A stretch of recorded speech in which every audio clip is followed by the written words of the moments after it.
Hello everyone, it's Helen at Journaling Planet, and today I'm going to be working in my Ekphrastic journal on the theme of solitude and loneliness. For those of you who would like to know what an Ekphrastic journal is, perhaps you haven't been following this series, there is a whole playlist in the description below, and you just have to click on that link and it will take you to the very first video where I explain what an Ekphrastic journal is and how I use it.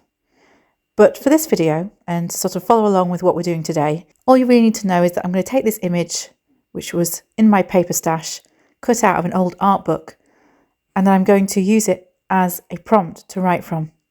I'm going to look at the colours, I'm going to look at the composition, and I'm going to write about what that evokes for me. I'm going to use it as a springboard. Now, you can follow along with this activity by finding any image at all, one from a magazine or perhaps a book. You don't even have to glue it into the journal. I just like to do that.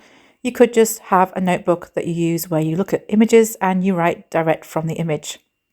This image that I've pasted in this time started to make me think about the idea of loneliness and solitude, because the lady is stood on her own, seemingly on the edge of a boat, and yet there are boats in the distance, but she looks very alone. Even though we can see there are boats in the distance, there are other people around, she looks very alone in herself, and the colour palette suggests that kind of feeling of isolation and emptiness. I'm going to share with you all of my thoughts that I wrote in this journal, that I'm writing up on the screen as I speak now. And although this is a very personal entry, and I'm going to reveal things about myself that, perhaps might ordinarily be kept quite private, I'm doing that so that you can see how much you can get out of an image, and also how beneficial journaling can be. How far it can take you with your thoughts and feelings, and perhaps even working through some issues that you have. So I hope that listening to my journal entry helps you understand how you might use an image as a springboard. I hope that the thoughts and the feelings and the philosophies resonate with you or generate some feeling in you. And I hope that you go on to do a similar activity for yourself, perhaps exploring your feelings about loneliness and solitude. Without further ado, I'm going to read from the journal entry, and then I'll come back with some closing thoughts after the fact. To me, this image immediately speaks to loneliness, which has been a recurring theme in my life. I've learned that there is a distinct difference between solitude and loneliness, that to be alone does not equate to being lonely. In fact, to my horror, a couple of years ago, I realised that I was most likely to feel loneliness when in the company of others. As Brian Ferry once sang in his somewhat haunting tune More Than This, loneliness is a crowded room, or at least it once was, for me. What makes a person feel lonely when they are surrounded by well-meaning, often loving people? That was the question I had to grapple with if I wanted to enjoy full and enriching connections with others. I suspect that the reasons are varied and differ for any individual who has come to this self-realisation. In my case, I was perfectly happy in my own company because I trusted myself more than I trusted anyone else. And I'm not saying that this is in any way a bad thing. I think developing a firm trust in one's instincts and oneself is essential for navigating life. But the flip side of this realisation is that it brought into sharp focus the fact that I had an unhealthy distrust of other people.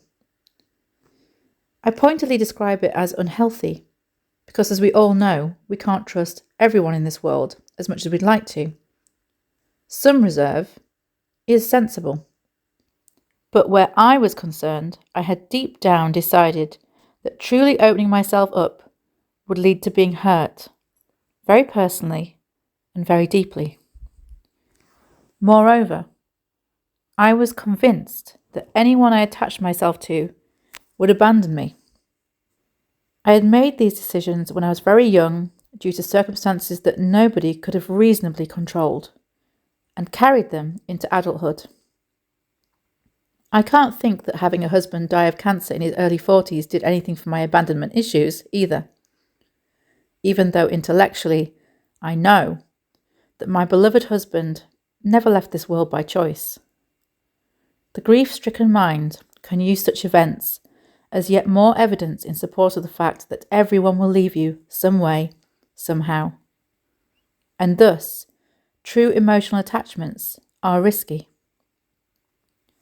Mercifully, having realised my concerning tendency to feel lonely around other people, I have been able to work on it, and I'm confident that I am now coming out to the other side, and it is much sunnier here, much warmer too.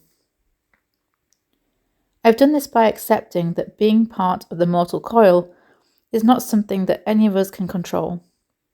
Sooner or later, we all die. Even me, though I like to think of myself as some kind of superwoman. But that fact that we all die is not a reason not to love or connect. In fact, it is a reason to love and connect with all our might. For at the end, ours or someone else's, wouldn't it be rewarding to say, I gave it all, everything I had to give. I relished every moment, I laughed at every joke. And though death is inevitable, I can hold my hands up and tell the world I never merely survived or existed, but was truly alive in every possible moment. In terms of other forms of abandonment and processing my fears of that, it's been a thornier path.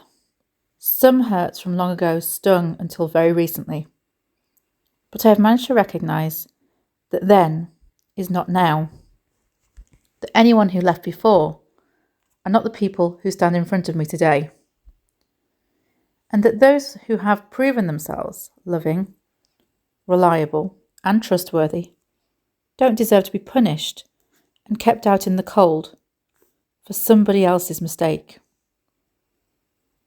Perhaps the most important thing to have shifted, however, is my perspective, especially when it comes to who loses if someone I trust walks away. Yes, it may sting, but I now believe the loss to be theirs. I'm a giver, always have been, and bring a lot to the table in any relationship. I see my worth now in a way I never could before, and I feel only pity for those who don't. If any of the ideas that I've just shared about loneliness and how it creeps in around other people resonate with you, there's a book that I can recommend that I read when I was working through these issues.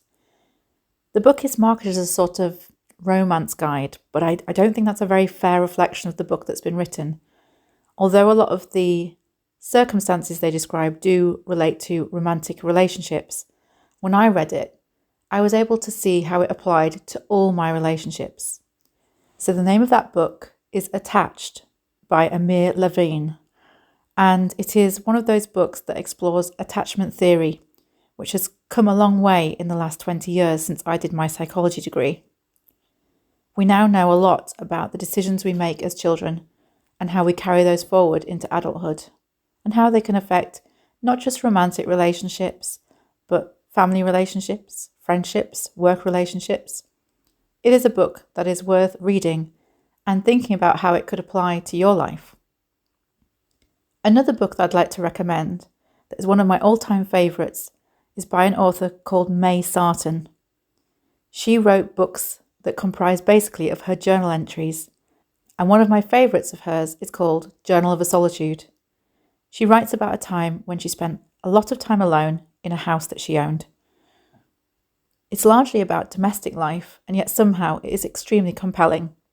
She does also write about the nature of solitude, and by proxy, loneliness.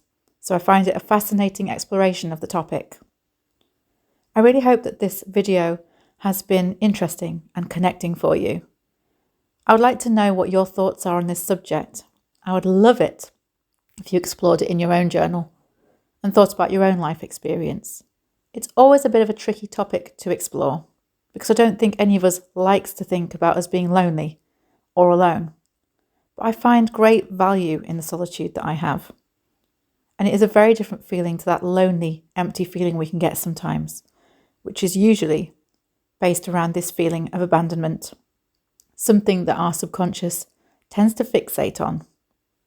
And once we're conscious of it, as you've seen from my journal entry, there is actually the possibility of working through it and realising that a fear of abandonment is not worth sacrificing the possibilities of love.